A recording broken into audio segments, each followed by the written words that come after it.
Could you survive 4 months in a city where simply getting on the subway might kill you? In the fall of 1918, New York City became a harrowing test of human endurance, as an invisible disease tore through crowded tenements and packed streets, moving with a speed and ferocity that no one could track. This wasn't ancient history.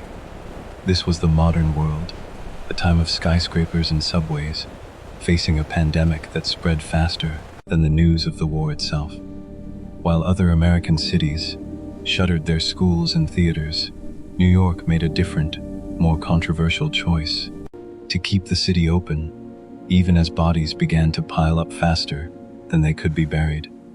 The Spanish flu would ultimately claim over 33,000 New Yorkers in just 4 months, more than all the city soldiers who died in the entire Great War. Morgues overflowed, and children sang chilling rhymes about death on the sidewalk. But the subways kept running, and the theaters stayed lit. How do 8 million people get through the day when death might be lurking in every cough, every crowded elevator, every simple handshake? Operator. We will hear from the telephone operators who died at their posts, the undertakers who literally ran out of wood for coffins, and the families who had to mark their tenement windows with purple cloth to signal a loss inside. We'll walk streets where the ringing of ambulance bells drowned out the normal city noise, and we will examine the decisions made by leaders that perhaps saved New York, or perhaps made everything so much worse. This is the story of what happened when the world's most connected city faced a disease that isolated everyone, and the city refused to shut down. The summer of 1918 belonged to the war. Charlie Chaplin stood on the steps of the New York Public Library, selling Liberty bonds to cheering crowds, while doughboys marched down Fifth Avenue toward the harbor to the sound of brass bands. Newspaper headlines screamed of battles in France, casualty lists, and the glorious promise of victory. In all this patriotic noise, very few New Yorkers paid any attention to the scattered reports of sailors falling ill at the Brooklyn Navy Yard. The city had become the beating heart of America's war machine. Every day, massive ships departed from its harbor, carrying fresh troops to European battlefields. The newly expanded subway system packed workers into underground tubes as they rushed between munitions factories and offices, coordinating a massive logistical effort that spanned the globe.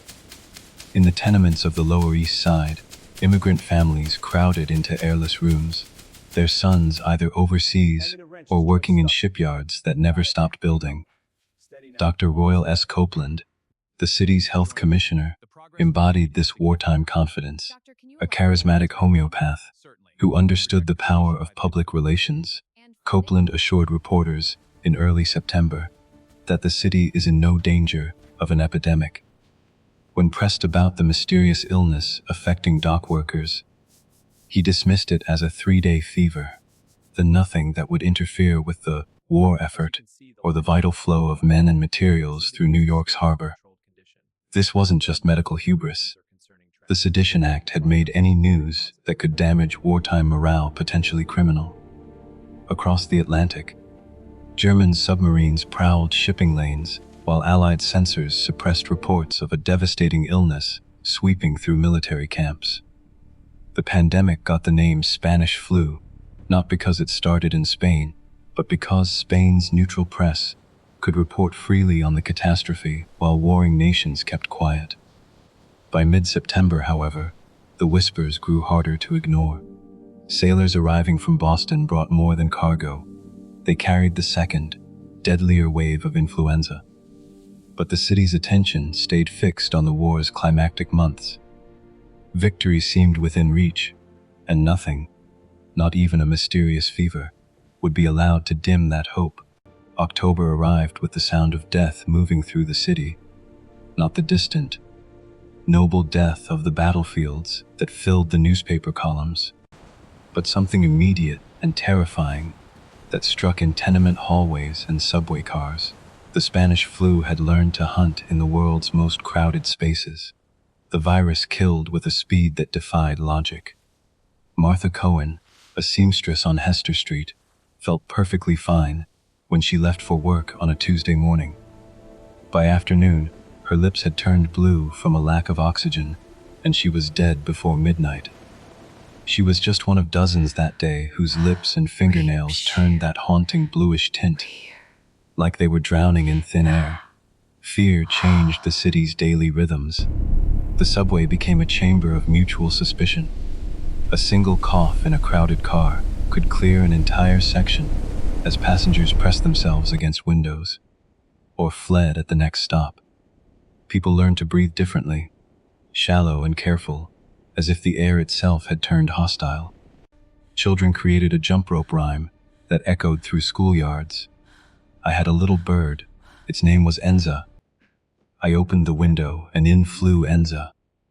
Their parents had tried to shield them from the truth, but the children saw their neighbors disappear. Their teachers failed to return, and their own siblings burning with a fever that no amount of cooling cloths could break. The flu struck hardest at people in their 20s and 30s, the exact demographic that should have been the strongest. Pregnant women often died alongside their unborn children. This wasn't the familiar pattern of disease, claiming the elderly and weak. The Spanish flu seemed to target vitality itself, turning the body's own immune response into a weapon against its host. By the third week of October, Dr. Copeland could no longer maintain his reassuring tone. The daily death counts, printed in small type beneath the war headlines, told their own story. What had been dozens became hundreds. The 3-day fever had become a force that moved through the city's arteries of connection, following the very paths that made New York the greatest city on earth.